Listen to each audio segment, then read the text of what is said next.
ఇన్ని రోజుల నుంచి మందిరంలో ఉన్నప్పటి నుంచి ఆ ఎన్నోళ్ళు చెప్పిన సాక్షి అంత గలీజులోనే వస్తుంటివి, గలీజులోనే పోతుంటివి. ఇక్కడంతా వచ్చి శనివారం అనే రాత్రి అనేదానికల్లా ఎవరు కాలు పెట్టే కూడా ఉంటుండేది, అంత గలీజ్ చేస్తుంది. అంతా మేము తీసేస్తుంటివి, అంత కసుగొడుతుంటివి, తూడుస్తుంటివి. దేవా నీ చిత్తమునైనా, నీ చిత్తం ఉంటే ఇక్కడ మందిరం జరిగిస్తామని మాకు నమ్ముకుంది తండ్రి. నిన్ను తప్ప ఎవరు లేరు లోకములు, నీకిన్నా గొప్పమైంది ఏమీ లేదు అని ఈ మందిరం కట్టించిన తర్వాత కొన్ని రోజుల్లో మా పాస్టర్ చాలా దుఃఖపడిచాడు. ఎలాంటి యాదవ్ ఒక చిన్న కష్టం, ఒక శోధన అండి. మేమందరం కన్నీళ్ళు పెట్టినాము.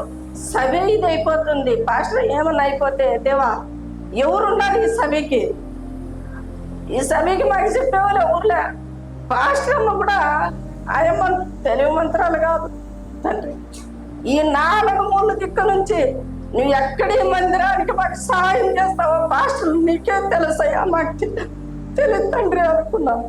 దేవా మా ఆయన నాను తెల్లసాము కళ్ళేసి ప్రార్థన చేస్తుంటే తండ్రి నువ్వు సేవకుడు ముట్టేవాడు నువ్వే, బలపరిచేవాడు నువ్వే. ఎంతమంది ఉన్నా కూడా ఎవరు సాయం చేయరు, ఎవరికి ఎవరూ లేరు. ఉండేటప్పుడు నువ్వే తండ్రి మాకు ఉండేది. మా సేవకునికి ఏముంది ఆ శోధన నువ్వు తీసేయాలి తండ్రి అనుకున్నాం. ఎవరు వస్తారో పాస్టర్లు, ఎవరు నిలబడిపిస్తావో ఈడ, ఇది నీ కృప తండ్రి అని చెప్పి మేము అనుకున్నాము.